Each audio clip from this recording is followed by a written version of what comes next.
വീട്ടിലെ വിളക്ക് സീരിയലിൻ്റെ ലേറ്റസ്റ്റ് പ്രൊമോയിലേക്ക് എല്ലാവർക്കും സ്വാഗതം.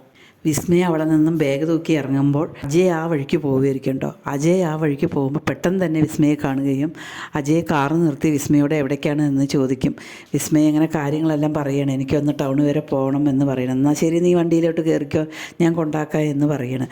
അതിനുശേഷം അജയിൻ്റെ വണ്ടിയിലേക്ക് വിസ്മയ കയറുകയും അജയ് അവിടെ നിന്ന് പോവുകയും ചെയ്യണം. അതേസമയമാണ് മഹേശ്വരിയും ശിവനും കൂടിയിട്ട് അവിടേക്ക് എത്തുക. അവർ കാണുന്നുണ്ട് അജയൻ്റെ കാറിൽ വിസ്മയ കയറി പോകുന്നത്.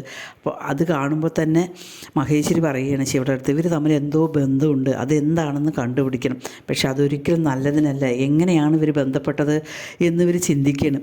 അതേസമയം അജയൻ്റെ കാറിൻ്റെ പിന്നിൽ തന്നെ ശിവയോട് മഹേശ്വരിയമ്മ കാറ് വിടാൻ പറയുകയാണ്. പെട്ടെന്ന് തന്നെ വിസ്മയ്ക്ക് വെള്ളം വേണമെന്ന് പറയുകയും കാറിൽ വെള്ളം ഉണ്ടാവില്ല. അജയ് എന്നിട്ട് പെട്ടെന്ന് തന്നെ കടയിൽ നിന്നൊരു വെള്ളം വാങ്ങിക്കൊണ്ടുവന്ന് കൊടുത്ത്, പക്ഷേ വിസ്മയ ഒരിക്കലും കണ്ണ് തുറക്കണില്ല. നേരെ ആശുപത്രിയിലേക്ക്. അതിൻ്റെ പിന്നിൽ പോയ മഹേശ്വരിയും ശിവയ്ക്കും ഒരിക്കലും അജയൻ്റെ കാറ് കാണാൻ പറ്റാത്തത് കാരണം അവർ തിരിച്ച് വീട്ടിലേക്ക് വരികയാണ്. അതിനുശേഷം ചൗധരി അമ്മയോട് കാര്യങ്ങളെല്ലാം പറയുകയാണ്.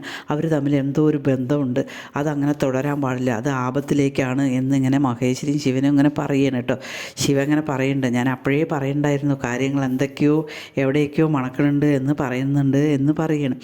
അതേസമയം ആശുപത്രിയിൽ പോയി ഡോക്ടർ വിസ്മയെ നോക്കുകയാണ് കേട്ടോ. അതിനുശേഷം അജയനോട് പറയുകയാണ്, ഈ ആശുപത്രിയിലല്ല, ഒരു അത്യാവശ്യം കാണിക്കേണ്ടത് ഒരു ഗൈനക്കോളജിസ്റ്റിനെയാണ്, കാരണം നിങ്ങളുടെ ഭാര്യ പ്രഗ്നൻ്റാണ് എന്നിങ്ങനെ പറയണം കേട്ടോ.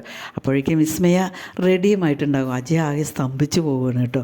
അതേസമയം അളകനന്ദയുടെ കൂട്ടുകാരിയാണ് അവിടെയുള്ളത്.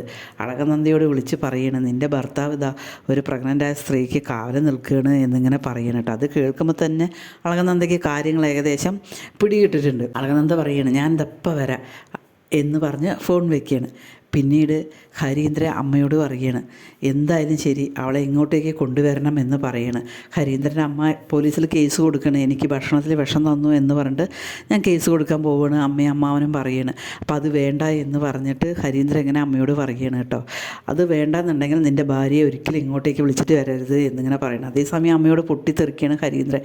പിന്നെ ഞാൻ എവിടേക്കാണ് വിളിച്ചിട്ട് പോകേണ്ടത് അതൊന്നും എനിക്കറിയില്ല, നീ അവളെ ഉപേക്ഷിക്കണം, ഇനി മേലാൽ നീ അവളെയും കൊണ്ട് ഈ പടി കയറാൻ പാടില്ല എന്നിങ്ങനെ പറയണം. അതേസമയം വിമല വിനയചന്ദ്രനോട് കാര്യങ്ങളെല്ലാം പറയുകയും അവിടെ ഭയങ്കര സങ്കടകരമായിട്ട് വിനയചന്ദ്രൻ ഹരീന്ദ്രനോട് വന്ന് സംസാരിക്കാമെന്ന് പറയുകയും ചെയ്യണം കേട്ടോ.